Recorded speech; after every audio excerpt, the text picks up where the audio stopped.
नमस्कार. हॅलो सह्याद्रीच्या आजच्या भागात मी रश्मी आंबेडकर आपल्या सगळ्यांचं मनापासून स्वागत करते. संपूर्ण जग एकत्र येण्यासाठी आणि जग एकत्र आल्यानंतर काही गोष्टींची पावलं पुढे टाकण्यासाठी जगभरात वेगवेगळे दिन साजरे केले जातात किंवा पाळले जातात. आजचा दिवस हा संपूर्ण जगासाठी अत्यंत महत्त्वाचा दिवस आहे, कारण आज जागतिक अन्न दिवस आहे. वर्ल्ड फूड डे आज संपूर्ण जगामध्ये पाळला जातोय म्हणूया, साजरा केला जातोय म्हणूया. याच संदर्भात आजच्या कार्यक्रमात आपण बोलणार आहोत आणि कुठल्या कुठल्या गोष्टींच्या माध्यमातून अन्न हे आपल्या आयुष्यात अत्यंत महत्त्वाचं ठरू शकतं त्या सगळ्याबद्दल आपण सविस्तर चर्चा करणार आहोत. आजचा आपला विषय काय आहे बघूया. अन्न हे पूर्ण ब्रह्म. याशिवाय दुसरं समर्पक नाव काय असू शकतं आजच्या कार्यक्रमासाठी, त्याच विषयावर आपण बोलणार आहोत. आणि या सगळ्याबद्दलची माहिती देण्यासाठी आहार तज्ज्ञ आपल्या बरोबर आज आहेत. त्यांचं स्वागत करूया. कांचन पटवर्धन, नमस्कार. कार्यक्रमात तुमचं मनापासून स्वागत करते. आहार किंवा अन्न वेगवेगळ्या भागातून जेव्हा येतं किंवा वेगवेगळ्या पद्धतीने आपल्यापर्यंत जेव्हा पोहोचतं तेव्हा त्याचा आपल्या शरीरावर आणि मनावर सुद्धा कसा परिणाम होतो त्याबद्दल मॅडम सविस्तर आपल्याला सांगणार आहेत. तुमच्या मनात सुद्धा काही प्रश्न असतील आणि सध्याच्या काळात तर नक्कीच काही प्रश्न असतील तर ते आम्हाला जरूर विचारा. त्यासाठी आपले दूरध्वनी क्रमांक आहेत 24908050, 24988050, 022 एसटीडी कोड. मुंबई बाहेरून जी मंडळी फोन कॉल्स करणार आहेत त्यांच्यासाठी आणि मोबाईलच्या माध्यमातून जे बोलणार आहेत त्यांच्यासाठी. आपल्याला माहिती आहे काय काय करायचंय. एकदा आपण कनेक्ट झालो हे लक्षात आल्यानंतर टीव्हीचा आवाज आपल्याला पूर्णतः बंद करायचा आहे. मोबाईलच्या माध्यमातून जर बोलणार असू तर अशा ठिकाणी जाऊन बोलणार आहोत जिथे नेटवर्क उत्तम असेल. आणि आजचा जो आपला विषय आहे त्या अनुषंगाने प्रश्न विचारलेत तर अनेक गोष्टींची माहिती आपल्याला होणार आहे. मग आजच्या चर्चेला आपण सुरुवात करूया. पुन्हा एकदा तुमचं मनापासून स्वागत करते. आहार तज्ज्ञ म्हणून तुम्ही इतकी वर्ष काम करताय म्हटल्यावर आजचा दिवस तुमच्यासाठी खूपच महत्त्वाचा आहे. खूप महत्त्वाचा आहे. काय सांगाल, आज अन्न दिवस आपण मुळात का जगभरात साजरा करतो आणि महत्त्व काय त्याचं? हे ॲक्च्युली आपल्या ज्या ॲग्रिकल्चर डिपार्टमेंट आहे त्यांच्याकरता ॲक्च्युली हा जागतिक अन्न दिवस हा असा साजरा केला जातो आणि विश्वभरात हा साजरा केला जातो.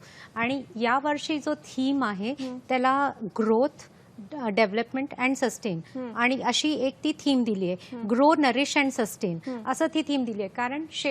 कारण हा पॅन्डेमिकचा काळ आहे. तर अशा वेळेला आपल्याला एकत्र येऊन ग्रोथ तर आपल्याला आपली वाढ आपली करायचीच आहे. त्याचबरोबर आपल्याला पोषण भरपूर मिळायलाच हवं.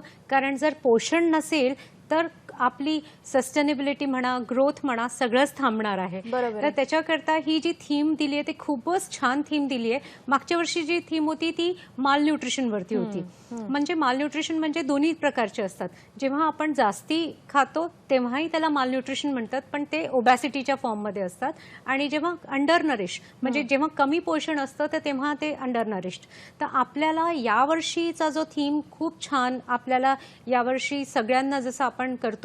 तर मला आजच्या या अन्न दिवसाच्या निमित्त मला आपल्या शेतकऱ्यांना आणि जे लोक पिकवतात आहे आपल्या अन्न पिकवतात आहे आणि जे लोक आपल्यापर्यंत पोहोचवतात आहे, नुसतंच पिकवत नाहीयेत, ते खरे आजचे हिरो आहेत. कारण विचार करा की जर डॉक्टर्स किती म्हणजे डॉक्टर्सनी किती मदत केली असती जर तुमच्याकडे अन्नच नसतं तर ते कितीही म्हणजे तुमच्याकडे आजार असू द्या, तुमच्याकडे पाऊस असू द्या, पाणी असू द्या, वारं असू द्या, कितीतरी या म्हणजे काळामध्ये तुफान येऊन गेले, कितीतरी सगळे प्रॉब्लेम्स येऊन गेले, पण तरी शेतकरी आणि अन्न पिकवणारा जो आहे तो सातत्याने आपल्याकडे आपल्यापर्यंत सगळं अन्न पोहोचवतोय.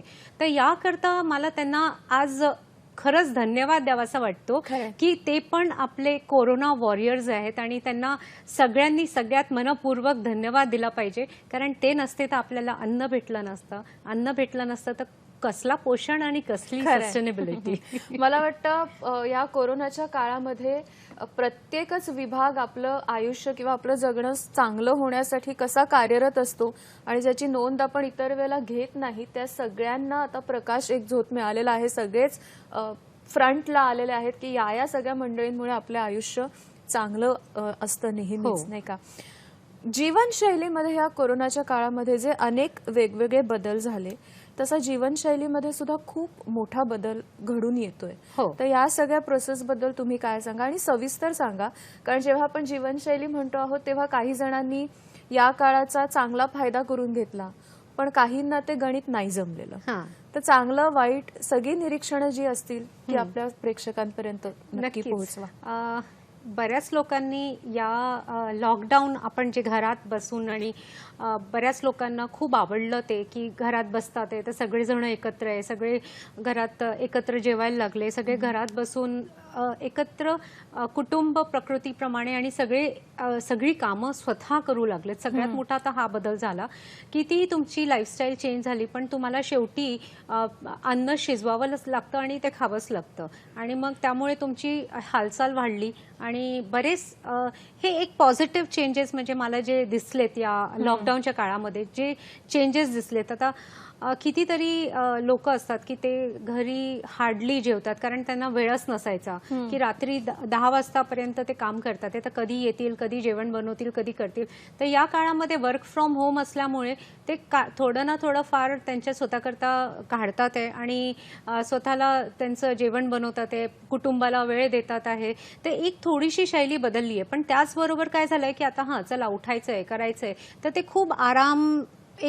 खूपच आरामी एक पद्धतीने झालंय की ज्यांचं वर्किंग आवर फिक्स आहे की तुम्हाला 8 वाजता लॉग इन करायचं आहे त्यांच्याकरता ठीक आहे, पण बाकी इतर लोक, बरेचसे लोक जे 10 वाजता आणि 11 वाजता काम सुरू करतात त्यांच्याकरता की करतात आहे. आणि सगळ्यात मोठं मला असं वाटतं की यंगस्टर्स म्हणजे जे 10वी पास झालेत आणि 11वीत आलेत किंवा जे कॉलेजमध्ये असतात तर त्या मुलांची तर अगदी चंगळ झाली आहे आणि म्हणजे बऱ्याच मुलांना. आणि इनफॅक्ट माझ्याकडे बरेचसे पालक येतात आणि म्हणतात की आमचा मुलगा आता सकाळी उठत नाही. मग मी त्यांची काउन्सिलिंग घेते आणि सांगते अरे बाळांनो, तुम्ही जर सकाळी उठलात की तुमचे काय बेनिफिट्स आहेत, काय असू शकतं. तर ते एक कुठे ना कुठे त्यांना कॉलेजला जायचं नाहीये, शाळेत जायचं नाहीये, तर ती थोडीशी चेंजेस झालेत. पण आता ऑनलाईन क्लासेस सुरू झाल्यामुळे ते पुन्हा रुटीनमध्ये हळूहळू येतंय आणि आपण मनुष्य जे आहेत ते आपण खूप लवकर सगळ्या गोष्टी अडॅप्ट लवकर करतो.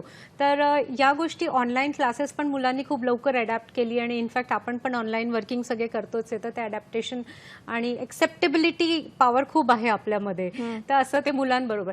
फक्त एवढंच आहे की कैकदा रात्रीपर्यंत उशिरा बसणं आणि अननेसेसरी जागरण करणं विनाकारण आणि मग ते जागरणामध्ये भूक लागते. मग बरेचसे जंक फूड जे 2 मिनिटात बनतात असे ते जंक फूड खाणं.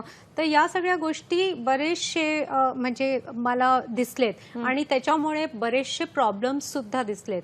आणि कोणत्या समस्या म्हणजे आता तुम्ही जे सांगितलं की पूर्ण शेड्यूल काही जणांचं बदललंय आणि काही जणांनी ते बदलवलं आहे, तर त्याचे जे दुष्परिणाम तुम्हाला दिसून आलेत ते कोणते कोणते आहेत? सगळ्यात मोठा दुष्परिणाम तर मला असं वाटतं की लोकांना स्ट्रेस खूप जास्ती होतोय की आता उद्या काय. आता प्रत्येकाचं काही ना काही फायनान्शियल कंडिशन्समध्ये बरेचसे लोकांना जॉब गेलाय, बरंचसं म्हणजे आता आपल्याला सगळ्यांनाच माहिती आहे ती परिस्थिती सगळी कशी आहे.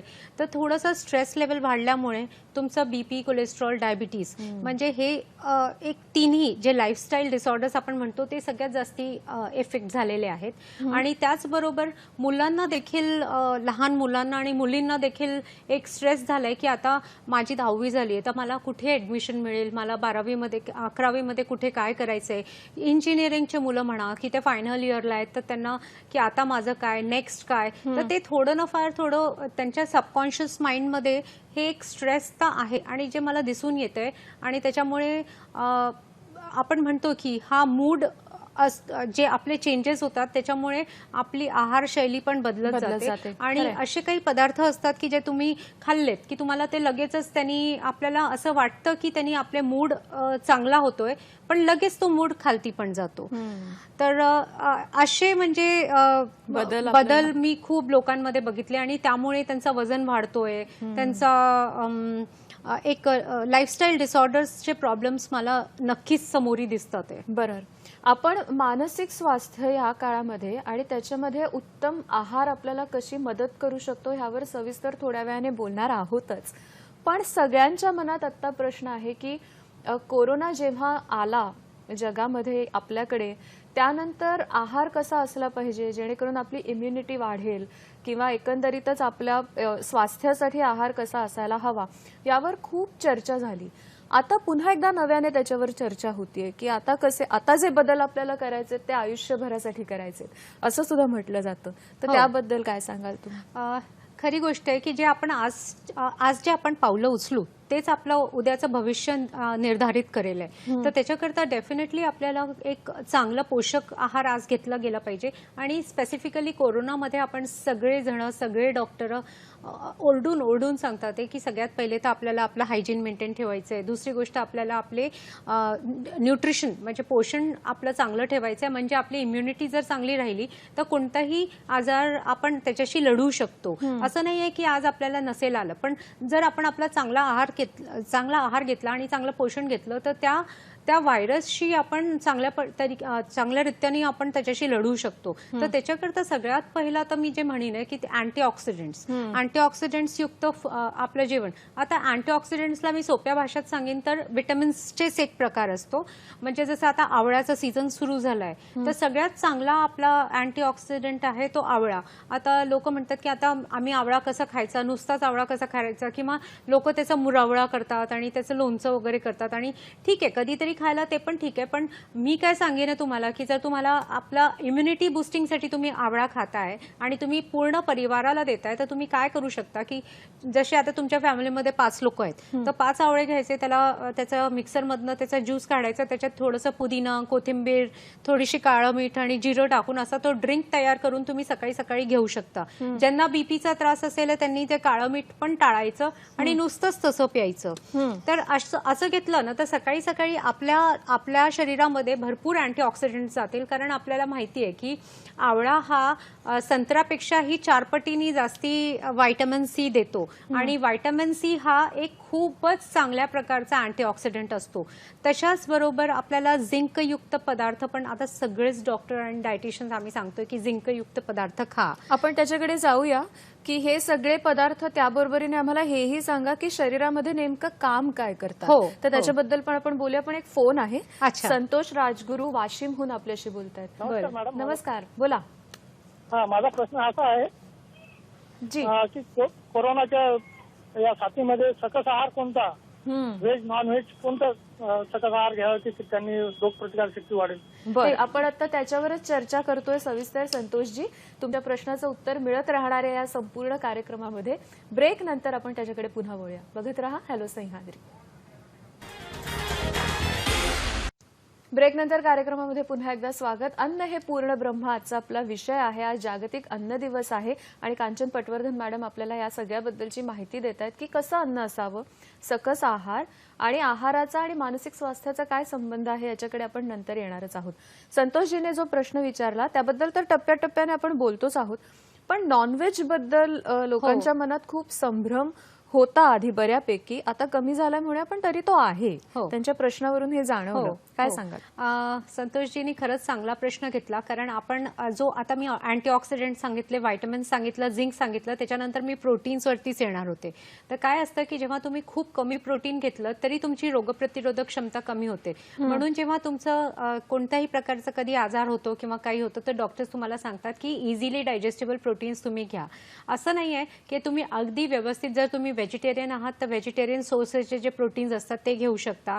म्हणजे डाळी घेऊ शकता, तुम्ही सोयाबीन घेऊ शकता, तुम्ही आपले काही विविध प्रकारचे जसे नट्स असतात, म्हणजे आल्मंड्स आहे, वॉलनट्स आहेत किंवा बदाम आहे, अक्रोट आहे, हे सगळे असे तुम्ही आहारामध्ये समावेश करू शकता. त्याच्यात तुम्हाला नुसतंच प्रोटीन नाही पण त्याच्यात इसेन्शियल फॅटी ऍसिड्स पण मिळतील.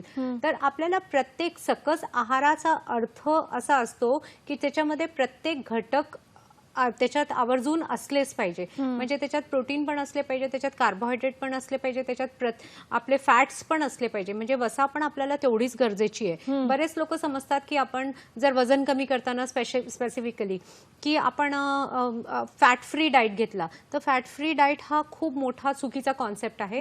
कारण एक मी लगेच याच्यात सांगते की फॅट फ्री डाएट कशाला चुकीचा आहे.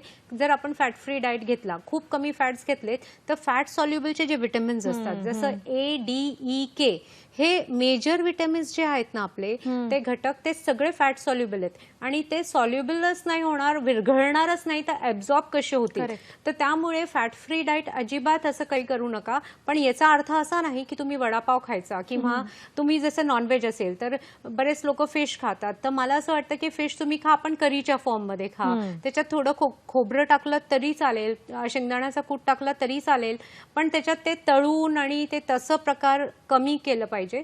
आणि तुम्ही चिकन खाऊ शकता, म्हणजे अशा प्रकारचे नॉनव्हेज, अंडी. कारण मागे मध्यंतरी जेव्हा कोरोना सुरू झाला होता तेव्हा बऱ्याच लोकांना हा प्रश्न होता की नॉनव्हेज खायचा की नाही किंवा एग्स खायचे की नाही, असं खायचं की नाही. तर उलट मला असं वाटतं की जर आपण 2 अंडी दिवसातनं खाल्ली तर आपल्याला सहजरित्याने 14 ग्राम प्रोटीन आरामात मिळतं. कारण एका अंड्यात आपल्याला कॅलोरीज कमी असतात आणि प्रोटीन्स आणि फॅट्स आपल्याला चांगलं मिळतं.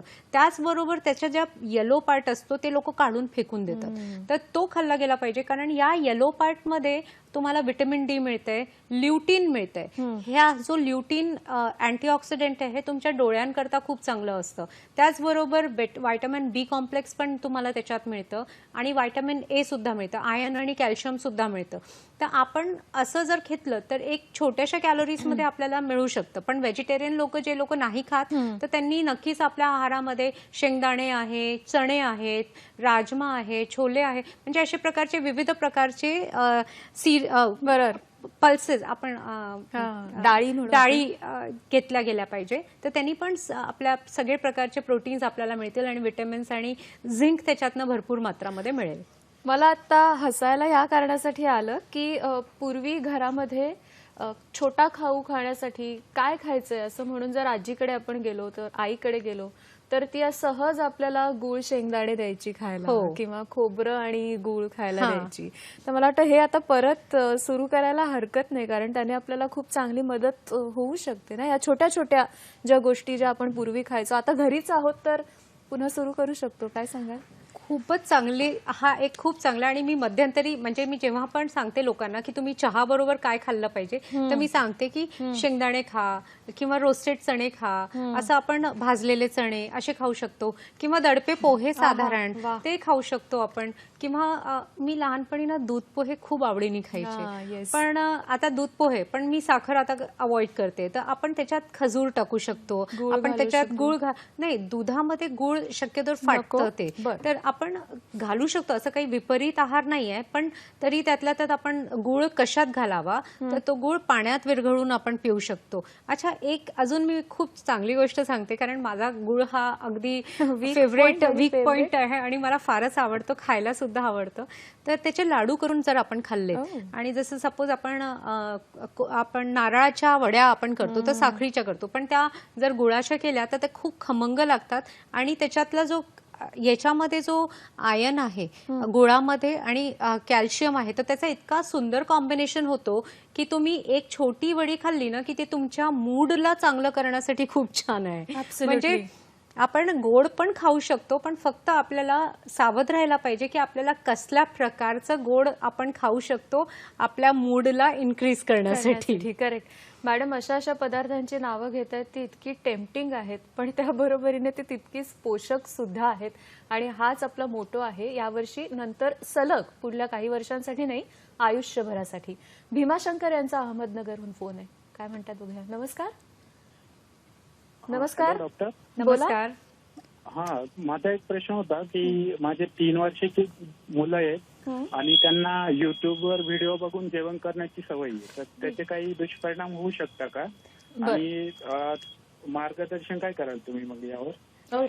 धन्यवाद. व्हिडिओ बघता बघता जेवतात, मला वाटतं फक्त त्यांच्याच मुलांचा हा प्रश्न नाहीये, आजकाल बऱ्याचशा मुलांना तसंच जेवायची एक सवय झालेली आहे. हो, आता हा अगदी शेवटी व्हिडिओ दाखवला हा कोणी, तर हा प्रश्न आहे की तो आपणच दाखवलाय. तर त्याच्यामुळे तुम्ही जर त्याची हळूहळू त्याची सवय मोडा, आणि त्याचबरोबर त्यांना काही पुस्तकं असतील तर ते दाखवले, चित्र दाखवले, किंवा मला आठवतं की माझा मुलगा जेव्हा लहान होता मी त्याला काऊचिवची कहाणी सांगायची, आणि मग थोडा मोठा झाला की एक बॅड बॉय होता, एक गुड बॉय होता, तर मला आधीच सांगायचं अजिबात मला काही बॅड बॉय गुड बॉयची स्टोरी वगैरे सांगू नको, मी तसंच जेवतोय. तर असं आपण स्टोरीज वगैरे सांगून त्यांना जेवायला जेवायला घालू शकतो. कारण व्हिडिओ बघता बघता, हे बघा, मुलांची स्मृती जितकी म्हणजे आपण प्रखर असते तितकीच ती विस्मृती पण त्यांना लवकर होतं. जर तुम्ही त्यांच्यासमोर आपणच 24 तास त्यांच्यासमोर मोबाईल घेऊन बसू आणि आपण बघू, तर त्यांना नक्कीच वाटेल की आमचे आई वडील काहीतरी चांगलं बघतात, ते आम्हालाही बघायला हवं. तर मुलं तुमचीच प्रतिकृती असते, तर त्यामुळे तुम्ही हळूहळू ते मोबाईलला अगदी लांब करा. म्हणजे हळूहळू म्हणजे 1 तास कमी, 2 तास कमी, तसला प्रकार नाही. तुम्ही नाही म्हणजे नाही, 2 दिवस रडेल, 3 दिवस रडेल, 4थ्या दिवशी तो विसरेल आणि काहीतरी चांगलं त्याला काऊचिवची कहाणी किंवा काही करत करत असं काहीतरी त्याला गुंतवणं घालून आणि त्यांना जेवायला घालायला पाहिजे. कारण या पिढीत म्हणजे पहिले लोक म्हणायचे की टीव्ही लोक बघतात आहे आणि जेवतात आहे, पण हे अगदी चुकीचं आहे. कारण शेवटी मोबाईल आपण खूप जवळून बघतो आणि त्यामुळे त्याचे जे अल्ट्राव्हायोलेट रेज असतात ते डोळ्यांना फारच हानिकारक असतात आणि त्याच्यामुळे डोळ्यांना बऱ्यापैकी इजा होण्याची शक्यता आहे.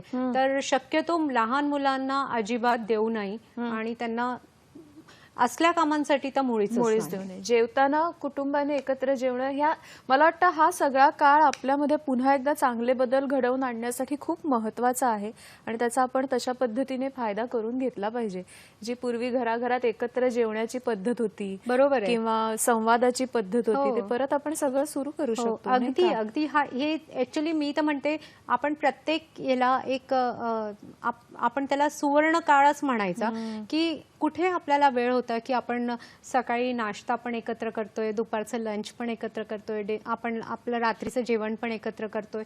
तर अशी आपल्याला जर संधी मिळाली आहे तर नक्की याचं संधीचं सोनं आपणच केलं पाहिजे. आणि आपण एकत्र कुटुंब, आणि जेव्हा एकत्र बसतो तर 4 गोष्टी होतात, हसी मजाक होते, घरातलं वातावरण खूप बदलतो आणि चांगला होतो. तुम्ही काही चांगल्या गोष्टी दिवसभर तुम्ही काय वाचलंय तुम्ही आपल्या मुलांशी शेअर करू शकता, मुलांनी आज दिवसभरात काय केलं ते शेअर करू शकता. सो दिस म्हणजे आपण एक म्हणतो ना, एक गोल्डन पिरियड आहे, याचं तुम्ही काय करायचं हे आपणच ठरवायला पाहिजे. तसंच एन्व्हायरमेंटचं पण बघितलं तर किती चांगलं पॉल्युशन फ्री झालं होतं. आता मध्यंतरी बघितलं होतं की अमृतसरवरून तुम्हाला हिमालय दिसत होते. म्हणजे इतका स्वच्छ आकाश आणि इतके स्वच्छ तारे मी मुंबईत तर कधीच बघितले नव्हते. तर देवाची कृपा.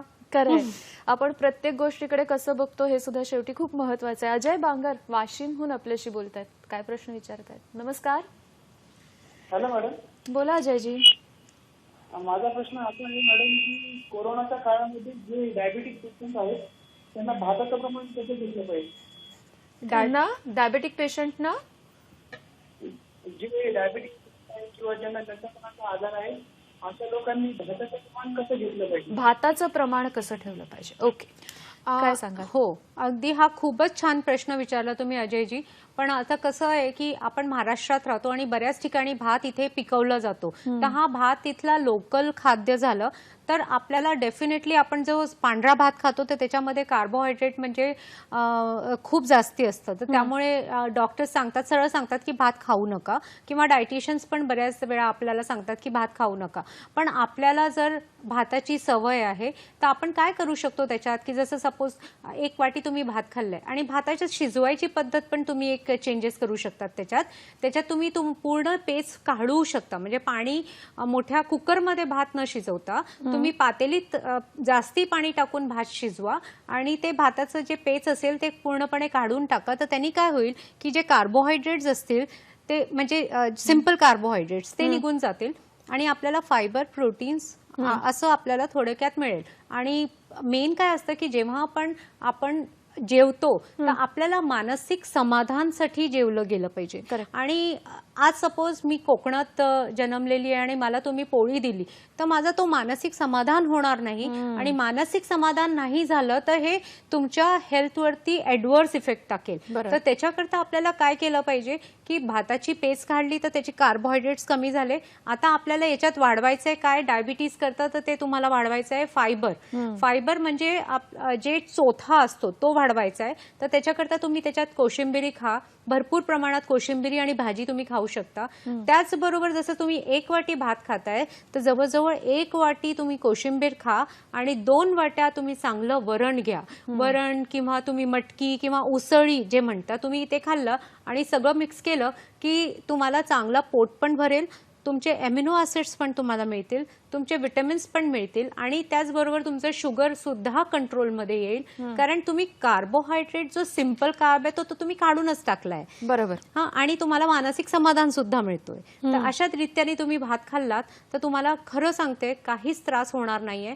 त्याचबरोबर डायबिटीज करता तुम्ही एक अजून काम सुरू करा की आपले दालचिनीचं पाणी पिणं सुरू करा आणि मेथीचे दाणे आणि कारल्याची भाजी नियमित रूपात आपल्या आहारामध्ये समावेश करा.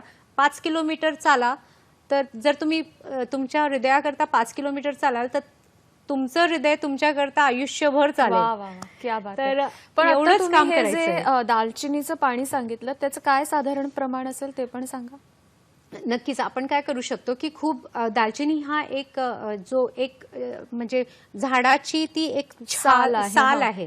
तर त्या सालीचं काढून आणि त्याच्यामध्ये मेडिसिनल प्रॉपर्टीज आहेत आणि त्याच्यामध्ये सगळ्यात मोठा गुण आहे तो ब्लड थिन करतं आणि जे कोलेस्ट्रॉल प्रमाण असतो, जो ट्रायग्लिसराइड्स जो कार्बोहायड्रेट खाल्ल्यामुळे वाढतं त्याला कमी करण्यात मदत होते. तर अति सर्वत्र वर्ज्यते म्हणून याचा अति नाही करायची. एक छोटा एवढा दालचिनीचा तुकडा तुम्ही कुटून आणि त्याची अर्धा चमचा पाणी हे घेतलं आणि रात्री पाण्यात भिजवून आणि ते 1 लिटर पाणीमध्ये बनवून जर तुम्ही दिवसभर पण प्यायलात तरी चालेल. कारण बऱ्याच लोकांना ते उष्ण पण पडतं, exactly. बऱ्याच महिलांना ते उष्ण पडतं.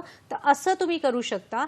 त्याचबरोबर जर तुम्हाला असं वाटत असेल की तुमच्या शरीराला ते उष्णता जाणवत आहे तुम्ही त्याच्यामध्ये सब्जाच्या बिया म्हणजे तुळशीचे जे बी असतात ते टाकू शकता. तर ते तुम्ही त्याचं ते गरमपणा तुम्ही डेफिनेटली होतंय पण त्याचे जे आपल्याला म्हणजे हेल्थ बेनिफिट्स आहेत ते मिळतात.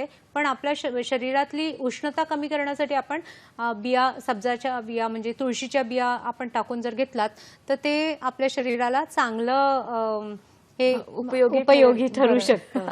यानंतर आपण एक ब्रेक घेणार आहोत आणि त्यानंतर हळूहळू मानसिक स्वास्थ्य आणि आहार यांचा परस्पर संबंध कसा आहे त्याच्याबद्दल बोलणार आहोत. बघत रहा हॅलो सह्याद्री.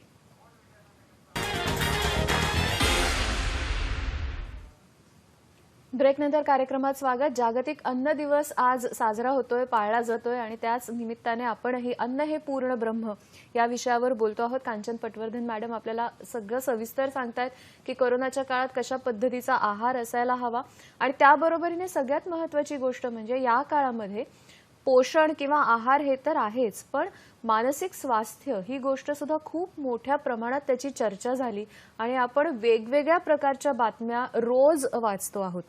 तर आपला आहार आणि मानसिक स्वास्थ्य यांचा कसा थेट संबंध आहे. अगदी साध्या शब्दात त्यांनी सांगितलंच की जिथे भात पिकतो तिथे जर भात आपण खाल्ला नाही तर जेवण झाल्यासारखं वाटत नाही. इतका तो घनिष्ठ संबंध खरं तर आहे. अजून सविस्तर काय सांगाल. एवढंसं ताक भात की एवढंसं दही भात खाल्ला की कसं समाधान वाटतं. तर हा सगळा शेवटी आपल्या ज्या न्यूरो ट्रान्समीटर्सला सिक्रीट करण्यासाठी गरजेचं आहे. तर बरेचसे असे फूड आहेत जे आपल्याला डायरेक्टली आपल्या मूडला अफेक्ट करतात. तर जसं आपण म्हणू की झिंक आहे तर हे सुद्धा आपल्या मूडला इफेक्ट करतं. व्हिटॅमिन B6 स्पेसिफिकली आता बरेच लोक केळी अजिबात खात नाहीत का तर म्हणे केळीनी वजन वाढतं, डायबिटीज होतं. तर असं खरं सांगू तर असं अजिबात नाहीये. कारण त्याच्यामध्ये एक B6 जो विटॅमिन आहे तो आपले एक न्यूरो ट्रान्समीटर्स असतात सॅरोटोनिन आणि डोपामाइन हे जे असतात ते आपल्या गुड मूडला म्हणजे वाढवण्यासाठी ते न्यूरो ट्रान्समीटर्स रिलीज होतात म्हणजे आपल्या ब्रेनमध्ये ते डेव्हलप रिलीज होतात आणि त्याच्यामुळे तर हा जो B6 आहे तो या न्यूरो ट्रान्समीटर्सला सिक्रीट करण्यासाठी स्त्रावित करण्यासाठी मदतगार असतो. तर त्यामुळे जर तुम्ही ते खाल्लेच नाही अशी फळं खाल्लीच नाही ज्याच्यामध्ये B6 असतील तर तुम्हाला कसं ते तुमचं मूड चांगलं राहील आणि तुमचं मूड चांगलं नाही राहणार तर तुम्हाला कशी इच्छा होईल की तुम्ही जाऊन दोरीच्या आता आपल्याला घरीच सगळं एक्सरसाइज करायचे तर घरी सगळ्यात चांगली एक्सरसाइज म्हणजे दोरीच्या उड्या मारणं किंवा सूर्यनमस्कार घालणं. ते हे असे आपण इच्छाच होणार नाही तुमची करायला आणि शेवटी मग तो ग्रॅज्युअली एक हा जो म्हणतो ना आपण मानसिक आजार, तो हा मानसिक आजार नसतो, तो ऍक्च्युली ग्रॅज्युअली मानसिक आजारला पोचेपर्यंत खूप लांबचा टप्पा असतो. पण सुरुवातीला काय आपल्याला चांगलं नाही वाटत आहे, लो फील होणं किंवा काही कोणत्या कामात करावंसं न वाटणं, हे सगळं म्हणजे एक सुरुवात आहे. पण याची सुरुवात म्हणजे हे कन्व्हर्ट होणारच डिप्रेशनमध्ये असं नाहीये. तर आजकालची यंगस्टर्सला म्हणजे कैकदा ते फॅशन सारखं पण की मला ना डिप्रेशन होतंय, तर मला कधी कधी असं त्यांची मी ऐकते आणि पण असं म्हणते की अरे बाबा, डिप्रेशन हा एक सिरियस आजार आहे. तर याच्याकरता तुम्ही आपल्याला स्वतःला डिप्रेसिव्ह पेशंट असं डिक्लेअर करू नका, कारण हा खूप मोठा, आणि जर तुम्हाला असं वाटत असेल तर तुम्ही नक्कीच डॉक्टरकडे जा आणि व्यवस्थित तज्ज्ञांकडनं सल्ला घेऊन, कारण या आजाराकडे खरं औषधं आणि काउन्सिलिंग हा दोन्ही, आणि ऑफकोर्स फूड तर असतोच, कारण तुम्ही फूड घेतलं तर तुमचं मूड चांगलं राहील, सगळं होईल. तर असे पदार्थ आपल्याला खाल्ले गेले पाहिजे. तर जसं आता मी नेहमी सांगत असते, कोशिंबिरी खा. तर कोशिंबिरी खाल्ल्याने काय होतं की तुम्हाला विटॅमिन्स सगळे मिळतात. आपल्याला साधारणपणे जसं आता मी बीट आणि काकडी आणि बीट आणि गाजर या दोन मी एक पदार्थ घेते आणि त्याचं सांगितलं तर बीट, गाजर आणि आपले टोमॅटो हा उत्तम कॉम्बिनेशन आहे कोशिंबिरीचा. आणि त्याच्यात पाहिजे तर 1 चमचा दाण्याचं कूट टाका तुम्ही. तर याच्याने काय होतं की तुमच्या बीटमध्ये जो एक रेड कलर जो आहे, तो जो रेड कलर आहे तो एक खूप स्ट्रॉंग अँटीऑक्सिडंट आहे. लायकोपिन, टोमॅटोचा जो लायकोपिन आहे तो, आणि बीटा कॅरोटीन कॅरेटचा, तर असा जो कॉम्बिनेशन होतो ना, तर हा ऍक्च्युली आपण म्हणतो की यांनी फक्त वजन कमी होतं असं नाही आहे. यांनी तुमचे मूड पण चांगलं होतं, कारण डायजेशन चांगलं होतं. त्याचबरोबर तुम्हाला प्रोबायोटिक्स घेणं पण खूप गरजेचे आहे. ते म्हणजे तुमचे प्रीबायोटिक्स, तुम्ही पोट तुमचं चांगलं राहण्यासाठी तुम्ही म्हणजे दही, फर्मंटेड फूड हे सगळं खाल्लं की तुमचं पोट चांगलं राहील. आणि पोट चांगलं राहिलं की तुमचं मानसिक म्हणजे एक तरतरीपणा आपण म्हणतो त्याला. आपण मानसिक आजार हा काही म्हणजे काही हा इथे ज्यांना लो फिलिंग होते त्यांच्याकरता नाही आहे, पण फक्त मानसिक तरतरीसाठी, कारण तुम्हाला डायजेशन चांगलं झालं तर ते तरतरीपणा येईल. आणि त्याचबरोबर आपले कोशिंबिरी झाल्या, सगळे अँटीऑक्सिडंट्स मिळालं, त्याचबरोबर आपल्याला चांगल्या प्रकारचं प्रोटीन. मी सारखी सांगते की आपल्या भारतीय आहारामध्ये, आणि जर व्हेजिटेरियन असला तर प्रोटीन्सची खरोखर कमतरता आहे. बरेच लोक सांगतात की नाही मी वरण खाते, तर आता आपण वरण खातो तर किती वरण खाणार आपण, बरोबर ना? काय आपण अर्धा किलो वरण पूर्ण तुरीची डाळ किंवा मुगाची डाळ आपण खाऊ शकत नाही. तर काय होतं की जेव्हा तुम्ही 1 वाटी वरण म्हणता, तर त्या 1 वाटी वरणामध्ये फक्त आणि फक्त 5 ग्राम प्रोटीन मिळतं. तर मी असं अजिबात म्हणत नाहीये की तुम्ही नॉन व्हेजिटेरियन. ऑप्शन्स आपण कसे करू शकतो, तर जसं त्यांनी त्या 3 वर्षाच्या मुलीचं त्यांनी सांगितलं, तर आपण काय करू शकतो की प्रोटीन्स कसं इन्क्रीज करायचं. तर त्याच्यात आपण जसं कधी आपण पराठे करतोय, मुलांना पराठे देतोय, तर आपण जनरली लेडीज आलू पराठा, पनीर पराठा असे पराठे करतात. तर त्याच्यामध्ये आपण डाळीचे पराठे, म्हणजे आपण चण्याची डाळला आपण शिजवून किंवा तुरीची डाळला शिजवून आणि त्याच्यात कणिक मिक्स करून आणि त्याच्यात भाज्या टाकून जर आपण त्याचे तसे पराठे केलेत तर ते किती प्रोटीन रिच होतील. आणि तुम्हाला ते एक त्याच्याबरोबर तुम्ही दही बरोबर खा, कोशिंबिरी बरोबर खा, ते एक रायत्याबरोबर तुम्ही चांगला कॉम्बिनेशन होऊन जाईल. म्हणजे एक संध्याकाळची 4 वाजताच्या भुकेला पण कोणी दूध पितंय, कोणी चहा घेतं, तर त्या सोबतीत सुद्धा तुम्ही जर एक पराठा खाल्ला तर तो खूप छान होईल. त्याचबरोबर तुम्ही विविध प्रकारच्या डाळी मिक्स करून तुम्ही डोसे करू शकता. तर असं प्रोटीन्स आपल्याला दिवसेंदिवस म्हणजे आपल्याला वाढवायलाच, आपल्या आहारामध्ये वाढवायला पाहिजे. त्याचबरोबर मी असं सांगितलंय की शेंगदाणे तुम्ही तुमच्या भाजीमध्ये एखादा चमचा शेंगदाणे टाका. कारळ्याची चटणी करून आपण घेऊ शकतो. अळशीची चटणी आपण करू शकतो. कारण या कारळा आणि अळशी जर आपण घेतलं तर याच्यातनं आपल्याला नुसतंच प्रोटीन्स आणि फॅट्स नाही मिळतात, पण याच्यात ओमेगा 3 फॅटी ऍसिड्स आहेत. आणि हे जे ओमेगा 3 फॅटी ऍसिड्स आहेत त्या आपल्या मूडला चांगलं ठेवण्यासाठी फारच चांगलं असतं. आणि शिवाय आपल्या हार्ट करता पण खूप चांगलं असतं ते ओमेगा 3 फॅटी ऍसिड्स. तर हे जे जुने पदार्थ आहेत हे काही नवीन नाहीये की आता फॅड आलाय की फ्लॅक्स सीड्स खा आणि हे खा, पण हे सगळे आपले पारंपरिक पदार्थ आहे की जे आपल्या घरात चटण्या नेहमीच्या काळातच असायच्या, त्या आपण आता विसरलोय. आणि तेच आपल्याला खाणं घेणं पुन्हा आपल्याला ते सगळं आपल्या आहारामध्ये समावेश करणं गरजेचं आहे. असं म्हटलं जातं की फॅशनच्या बाबतीत असं म्हटलं जातं की काही वर्षांपूर्वीची फॅशन पुन्हा येते. हां. तसं आता खाण्याच्या बाबतीत सुद्धा खरं तर व्हायला नको, पण आता ही योग्य वेळ आहे की सगळी जुने जे पदार्थ होते, जे आधीच्या काळामध्ये बनले जायचे घरामध्ये आवर्जून, ते आता परत आपल्याकडे बनवत आहेत आणि ते बरोबर. आपल्यासाठी खूप महत्वाचे आहेत. सरिता अमरावतीहून आपल्याशी बोलतायत. नमस्कार सरिता. Hello, hello. प्रश्न विचारा तुमचा. नमस्कार. नमस्कार मॅडम. मी एक कॉलेज गोईंग मुलगी आहे आणि मला असं विचारायचं होतं की मी माझ्या डेली नीड्स म्हणजे जेवणामध्ये मी जास्त करून भात खाते, तो पोळीवर माझी इच्छा होत नाही. आणि मग मला विचारायचं होतं की डेली नीड्स मध्ये हे तितकंच महत्वाचं आहे का? आणि एक आणखी विचारायचं होतं की नॉनव्हेज हे मस्ट आहे का, म्हणजे गरजेचं आहे का? मॅडम, वेळोवेळी ह्याच्यावर सांगतायत की भाताचं प्रमाण किती असलं पाहिजे. मगाशी तुम्ही सांगितलं, तरी पण अगदी एका वाक्यात सांगा की साधारण भात जरी आवडत असला तरी रोजच्या खाण्यामध्ये किती त्याचं प्रमाण भात असायला जर तुम्ही हवं? खात असलात तर त्याच्याबरोबर प्रोटीन्स घेणं फार गरजेचं आहे, कारण शेवटी भातामध्ये जो प्रोटीन असतो तो प्रोटीनची क्वालिटी खरं चांगली असते, ओके. पण कमी असतो भातामध्ये. तर त्यामुळे तुम्ही जर भात खात असाल तर नक्कीच त्याच्याबरोबर वरण आणि भाजी हे असे 2 पदार्थ तुम्हाला घेऊन खाणं गरजेचं आहे. आणि जिथपर्यंत तुम्ही डाळी आणि शेंगदाणे, चणे असे सगळे पदार्थ तुम्ही जर तुमच्या आहारामध्ये समावेश करत असाल तर हे बघा, नॉनव्हेज खाणं की नाही खाणं हे तुमच्या शारीरिक क्षमतावरती पण डिपेंड करतं की तुम्ही किती शारीरिक मेहनत करताय. आणि तुम्ही काहीच करत नाहीये आणि तुम्ही भरपूर जास्ती प्रोटीन्स घेतलेत तरी चांगलं नाहीये की तुम्ही, आता मी बऱ्याच लोकांना बघते की 8-8, 10-10 अंडी खातात आणि काही करत नाहीत दिवसभर. तर हे अतिरेक, आपण म्हणतो की अतिरेक सर्वत्र वर्ज्यते, तर असा अतिरेक नको. पण संतुलित प्रमाणात जर तुम्हाला पाहिजे तर तुम्ही सकाळी नाश्त्यामध्ये अंडी खाऊ शकता, एक हात किंवा दुसरी. दुपारी जेवणामध्ये आपण वरण भात खाऊ शकतो, रात्रीच्या जेवणामध्ये भाकरी भाजी असं सगळं खाऊ शकतो. म्हणजे एक सकस सगळे पदार्थ केले पाहिजे. त्याचबरोबर फळांचा समावेश exactly. अगदी आवर्जून केलं पाहिजे. आणि पाणी. कोणती कोणती फळं खायची? कोणती फळं खायची? खरं तर सगळी प्रकारची सगळ्यांनी फळं खाल्ली सगळी फळं पाहिजे, खायची. सगळी फळं खाल्ली गेली पाहिजे.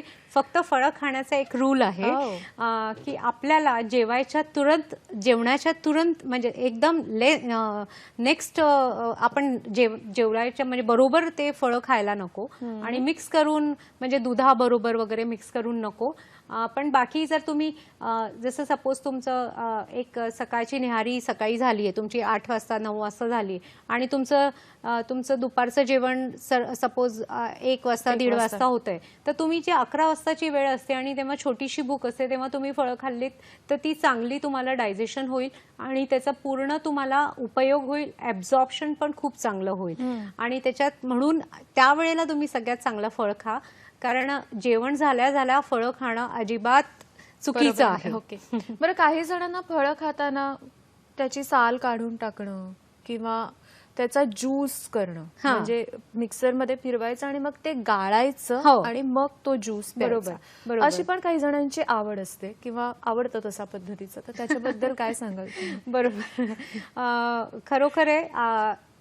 खरं सांगू तर मीच आजकाल सांगते की तुम्ही साल काढून फळं खा. म्हणजे हे खूप चुकीचं आहे, मी तुम्हाला सांगू का रश्मी, साल काढणं. पण आपल्याकडे आता सध्या काही पर्याय नाहीये, कारण कसं असतं की जेव्हा आपण सपोज एक सफरचंदच घेतलं तर त्या सफरचंदला एक खूप काळापर्यंत टिकवण्यासाठी त्याच्यावरती एक वॅक्सची कोटिंग केली गेली असते आणि म्हणजे ते आतमधून ते खराब होणार नाही आणि ते आपल्याला तसं भेटतं. म्हणजे ते त्याच्याला प्रिझर्व करण्यासाठी ते केलेले जाते. आणि ही वॅक्सची जी कोटिंग असते ना ती म्हणजे आपली डायजेस्ट होत नाही ती.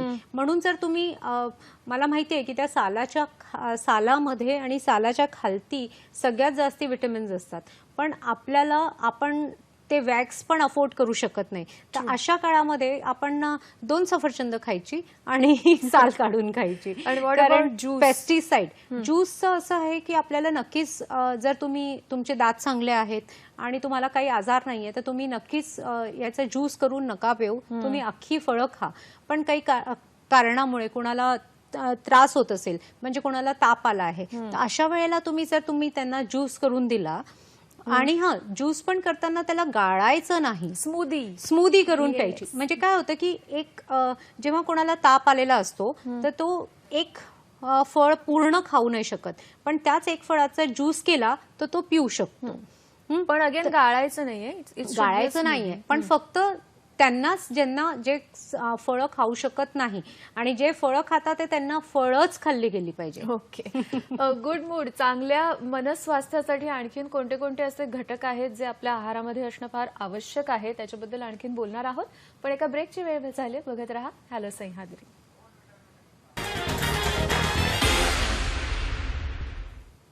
ब्रेकनंतर कार्यक्रमामध्ये स्वागत. हळूहळू आपण शेवटच्या टप्प्याकडे येऊन पोहोचलो आणि आपल्यापैकी बऱ्याच जणांना आश्चर्य वाटलं असेल की अरे एवढ्या लवकर वेळ संपलं सुद्धा. तर खाणं आणि चित्रपट आणि गाणं हे असे विषय आहेत की ज्याच्यावर गप्पा मारायला सुरुवात केल्यानंतर वेळ कसा निघून जातो आपल्याला कळतच नाही. पण आज आपण जागतिक अन्न दिवसाच्या निमित्ताने अन्न हे पूर्ण ब्रह्म असा आजचा आपला विषय आहे. आणि कांचन पटवर्धन मॅडम आताच्या काळामध्ये कशा पद्धतीचा आहार असायला हवा आणि मानसिक स्वास्थ्य जपण्यासाठी सुद्धा आहार कसा महत्वाचा ठरू शकतो, काही काही अन्न घटक, काही काही पदार्थ हे किती महत्वाचे असतात याबद्दल सांगतायत. चांगला मूड चांगला होण्यासाठी अजून केळ्याबद्दल तुम्ही सांगितलं आणि बऱ्याच जणांना आश्चर्य वाटलं असेल. पण त्याबरोबरीने आणखीन असे कोणते अन्न घटक आहेत की ज्याच्यामुळे आपलं मनस्वास्थ्य चांगलं राहतं, आपण छान हो, राहतो. असे बरेचसे सगळं म्हणजे सर्वांगीण म्हणजे एक आपण म्हणतो ना एक सकस आहार हा जर आपण घेतला तर आपल्याला नक्कीच आपला मूड खूप छान राहू शकतो. त्याच्यात मी सांगितलंच आहे की प्रोटीन्स, व्हायटमिन्स, मिनरल्स हे आलेच पाहिजे.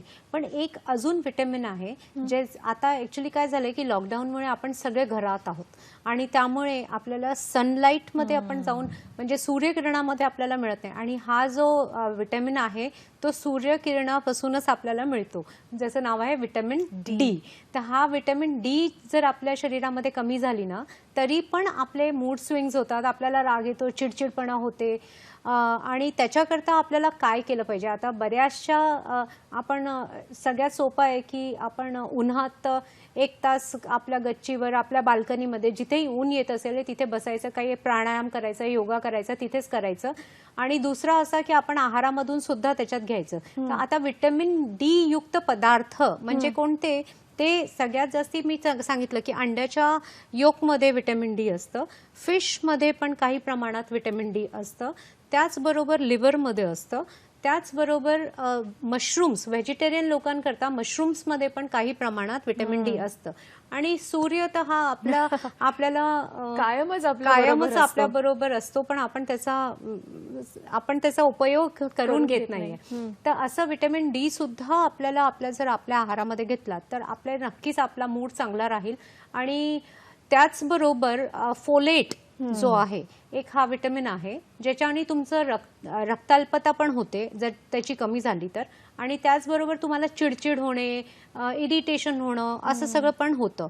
तर रक्ताल्पता पण यांनी प्रॉब्लेम होऊ शकतो. म्हणून आयर्न रिच पदार्थ जसे आळीवाचे लाडू, आपण आळीव आणि खोबरं आणि गुळ असं टाकून आपण आळीवाचे लाडू खाल्लेत तर खरोखर एक छोटा लाडू तुम्हाला जास्ती कॅलोरीज देणार नाही, पण तुमचं आयर्न कंटेंट, कारण आळीवमध्ये एक 100 ग्राममध्ये जवळजवळ 100 मिलीग्राम आयर्न असतं आणि एक लाडूमध्ये जर सपोज 10 ग्राम मिळालं तर आपल्याला जवळजवळ हाफ आपली आयर्नची म्हणजे जी रिकमेंडेड डोज असतं ते पूर्ण मिळून जातं आपल्याला. तर आपल्याला दिवसाभरात आपल्याला 30 मिलीग्राम आयर्नची गरज असते. तर आपण एक आळीवाचा लाडू खाल्ला तर राजगिरा कॅल्शियम रिच असतो, तर त्याच्यामध्ये भरपूर कॅल्शियम, नाचणीमध्ये पण कॅल्शियम जास्ती असतं. तर हे सगळे जे पदार्थ आहेत, एक अजून पदार्थ आहे की जे मूडला तुमच्या खूप चांगलं ठेवतं, ते आहे खसखस. ते खसखस आपल्या आहारामध्ये जर तुम्ही भाजीमध्ये टाकू शकलात किंवा त्याचा खसखसीचा शिरा पण होतो आणि आपल्या म्हणजे रोजच्या भाज्यांमध्ये पण तुम्ही टाकलात तर तेही तुमच्या मूडला बूस्ट करतं. काही आपले विलायची असते, जायफळ असते, हे सगळे मूड एनहान्सिंग पदार्थ आहेत. त्याचा सुगंध आला तरी आपल्याला किती छान वाटतं. तर ह्या सगळ्या म्हणजे असं म्हटलं जातं, करेक्ट मी जर माझं चुकत असेल तर, की जेवण हा आपल्या सगळ्या सेन्सेसची जोडला गेलेला एक भाग आहे. बरोबर आहे. की बघून सुद्धा सगळ्या रंगाचं खाद्यपदार्थ बघून आपल्याला बरं वाटतं. चव चांगली असेल तर आहा, नथिंग लाईक इट. पण त्याचा सुगंध येणं, त्याचा स्पर्श, ह्या सगळ्या आपल्या सेन्सेसशी जोडली गेलेली ही एक अगदी प्रोसेस आहे. अगदी सगळ्यात पहिले मी म्हणते की जेव्हा अन्न कसा असला पाहिजे हा. तर तो सगळ्यात पहिले आपल्याला त्याचा वास सुगंध आला पाहिजे, येतो. जाणवलं पाहिजे जाणवलं तिकडे. पाहिजे. मग ते नजरेने चांगलं दिसलं पाहिजे. जाडं भरडं असं असेल तर म्हणजे ते बघून कसं तरी दिसतंय. ते म्हणजे ते कदाचित चव आपल्याला- छान असेल, हा, पण ते दिसत पण ते तेवढं दिसायला- छान नसतं. आणि हा. मग शेवटी त्याची चव चव येते. येते. तर म्हणून ते प्रेझेंटेशनचा भाग म्हणा किंवा आपण पोळी करतो तर ती जाडी भरडी नको किंवा असं म्हणजे आपण ज्वारीचेच फुलके जसं करतो तर आता बऱ्याच लोकांना बऱ्याच मुलांना ज्वारीच्या भाकऱ्या एवढ्याच करता नाही आवडत कारण त्या कडक होतात. तर एक सोपं उपाय मी सांगते त्याच्याकरता की त्याला गरम पाण्यात भिजवायचं. तर म्हणजे ती छान लुसलुशीत आणि अशी मऊसर पोळी होते आणि तुम्ही भाजी बरोबर खाऊ शकता. तर विटॅमिन्स, मिनरल्स, प्रोटीन्स, कार्बोहायड्रेट हे सगळं आपल्या आहारामध्ये घेतलात की तुमचा मूड चांगला होईल. पण हे फक्त हेच खात बसायचं नाहीये, त्याच्याबरोबर आपल्याला एक्सरसाइज सुद्धा करायची आहे. yes. कारण एक्सरसाइज केली की तुमचे डोपामाइन लेवल्स नॅचरली सिक्रीट होतात. तुम्ही बघा, तुम्हाला स्वतःला 2 दिवस तुम्हाला असं वाटेल की खूप स्वतःला ड्रॅग करतोय, पण एकदा करू लागलात ना की मग तुम्हाला स्वतःलाच आवडेल की हो अरे वा मस्त वाटतंय. एक्सरसाइज केल्यानंतर खरंच खूप छान वाटतं. तर पाण्याचं प्रमाण हा आहारामध्ये कसं असावं, किती असावं, कधी पाणी प्यायचं, किती प्यायचं, आपण याच्यावरती खूप जास्ती डिस्कशन झालेलं आहे ऑलरेडी. आणि मी खूपदा माझ्या युट्यूब चॅनलमध्ये पण सांगितलंय की पाणी कसं असतं की आपल्याला किती तुम्ही कुठे राहताय. जर तुम्ही खूप उष्ण याच्यात राहताय तर तुम्हाला पाणी जास्ती लागणारच आहे. पण जर तुम्ही खूप थंड प्रदेशात आहात तर तुम्ही पाणी पिणं गरजेचंच आहे. म्हणजे जवळजवळ तुम्हाला 2.5 ते 3 लिटर पाणी पिणं गरजेचं आहे. पण अशा वेळेला तुम्ही सूपच्या फॉर्ममध्ये तुम्ही घेऊ शकता. आता थंडी खूप आहे तर तुम्ही हर्बल ज्यूस म्हणजे त्याच्यात आता या काळामध्ये दालचिनी आणि आपण विलायची, हळद हे सगळं टाकून असा तो एक हर्बल चहा करून घेऊ शकतो आपण. त्याच्याने आपले रोगप्रतिरोधक क्षमता पण वाढेल आणि त्याचबरोबर आपला मूड पण चांगला राहील. कारण हळद एक हा असा अँटीऑक्सिडंट आहे की जो मूड एनहान्सर पण आहे. तर अशा सगळे आपण आपल्याला घेतलं गेलं पाहिजे. पाणी आणि एक साधारणपणे एका व्यक्तीला 8 ते 10 ग्लास पाणी आवर्जून प्यायला गेलं पाहिजे. एवढं लक्षात ठेवायचं. आणि एका ठिकाणी मी असं वाचलं होतं की त्याची सगळ्यात सोपी पद्धत म्हणजे जेव्हा तहान लागेल तेव्हा लगेच जाऊन पाणी पिणं हे सगळ्यात महत्वाचं आहेच, पण त्याबरोबरीने मध्ये मध्ये पण जाऊन पाणी पिणं लक्षात ठेवून हे सुद्धा तितकंच गरजेचं आहे. शेवटची 5-1 मिनिटं आपल्याकडे आहेत. या सगळ्यामध्ये सगळ्या सेन्सेसनी आपण जेवलं पाहिजे, खाल्लं पाहिजे, ह्या सगळ्या गोष्टी तर आहेतच. पण जाता जाता आपल्या सगळ्या प्रेक्षकांना थोडं सविस्तर आहाराबद्दल तुम्ही काय सांगाल? आताची परिस्थिती तर त्याच्याशी आपण लढा देतोच आहोत वेगळ्या प्रकारे, पण अन्न हे आपल्या जीवनशैलीचा अत्यंत महत्वाचा घटक जर आपल्याला करून घ्यायचा असेल तर कोणत्या गोष्टी आपल्याला करायच्या आणि कोणत्या टाळायच्या? बरोबर. हा मी सोप्या भाषेत अगदी सांगते आणि लगेच पटकन सांगते की आपल्याला आपला आहारामध्ये काय वस्तू समावेश करायच्यात आणि काय काढून टाकायच्यात. तर काय काढून टाकायचे तर ते रिफाइंड फ्लार म्हणजे मैदायुक्त पदार्थ, खूप जास्ती गोड साखरेचे पदार्थ, तळलेले पदार्थ. म्हणजे आता या लॉकडाऊनमध्ये एकतरी चांगलं झालंय की लोक बाहेरचं म्हणजे घरी तळून खातात पण घरचं खातात. ते ट्रान्स फॅट्स मध्ये सारखं तळलेले जे पदार्थ आहेत ते खाणं आपल्याला टाळायला पाहिजे. फॅट्स चांगलं असतं पण ते सारखं एकाच ह्याच्यात तुम्ही खूपदा वारंवार तळलं तर तो फॅट्स चांगलं नाही आणि त्यांनी आपल्याला इजा होऊ शकतो. तर असं आपल्याला अगदी पूर्णपणे टाळायला पाहिजे. त्याचबरोबर आपल्याला पाणी, जसं मी सांगितलंय, पाणी घेतलंच गेलं पाहिजे. दिवसातून 2 फळं किमान खाल्ले गेले पाहिजे. एक दिवसातनं आपल्याला 1 वाटी पूर्ण भरून कोशिंबीर खाल्ली गेली पाहिजे. 3 वाटी कमीत कमी डाळ आपण घेतली गेली पाहिजे. हे एक मी साधारण एक नॉर्मल व्यक्ती करता मी सरासरी एक सांगते की आता लहान मुलांना आपण इतकं नाही देऊ शकत, पण एक हे सगळ्यांकरता म्हणजे एक नॉर्मल डाएट मी सांगते की इतकं आपल्या आहारामध्ये समावेश केलाच पाहिजे. खोबरं, शेंगदाणे, गूळ याच्या थोड्या प्रमाणात आपण आपला वापर करू शकतो कारण या सगळ्यांमध्ये व्हायटॅमिन्स, मिनरल्स तुम्हाला मिळतात. तर हे सगळे पदार्थ समावेश करा. आणि तुमचे जे लोकल पदार्थ आहेत, जसं तुमच्याकडे भात पिकतोय तर भात खा, ज्वारी पिकते तर ज्वारी खा, थंडीमध्ये बाजरी तुमच्याकडे तिकडे असं होत असेल तर नक्की ज्वारी सुद्धा खा. तर असे बरेचसे, नाचणी आहे, तर असे जर आपण सगळ्या पदार्थांचा समावेश केला तर आपल्याला नक्कीच, कारण आज आपण जे खाऊ तेच आपलं पुढचं वाटचालीची म्हणतात आपण म्हणू शकतो निरोगी वाटचाल निरोगी आपली होणार आहे. वाटचालीसाठी आपण करू शकतो, निरोगी काया आपण घेऊ शकतो. तर त्याचबरोबर एक आपण हेच करायचंय सीझनल जे सगळं येतं ते सुद्धा खूप महत्त्वाचं. आता जसं आता हळद येते, कच्ची हळद येते, तर कच्ची हळद आणि आवळा हा मिक्स करून तुम्ही खा, वाव. त्याचे ज्यूस करून पिऊ शकता. ज्यूस म्हणजे ते स्मूदी ते स्मूदी करून आपण घेऊ शकतो. तर असे सगळे पदार्थ तुम्हाला जे बाजारात कमी किमतीत मिळतात ना ते घ्या आणि बरोबर खा. आहे. आपल्या किचन मध्येच सगळ्या मी एक प्रश्नांची ना उत्तरं सगळ्यात आहेत. मोठं एक अजून मी अगदी सुपर फूड थोडक्यात. बद्दल पटकन सांगते की आपल्या शेगवाच्या शेंगा येस. तो एक सुपर फूड आहे आणि त्याला आपल्या रोजच्या वरणात कढीमध्ये किंवा त्याची आमटी करून तुम्ही नक्की आवर्जून घ्या. कारण आपल्याला आपलं अन्न हे मेडिसिन सारखं खायचंय, नाहीतर आपल्याला औषधं आपल्या अन्नासारखं खायला नको म्हणून आज आपल्याला हे सगळं करायचं आहे. क्या बात आहे. ही ओळ किती छान आहे की अन्नच आपल्याला एका औषधासारखं खायचंय, नाहीतर होईल असं की औषधांचं जेवण जेवावं हो. लागेल. हे टाळण्यासाठी आपण कॉन्शियसली आपल्या आहाराकडे बघणं हे फार गरजेचं आहे.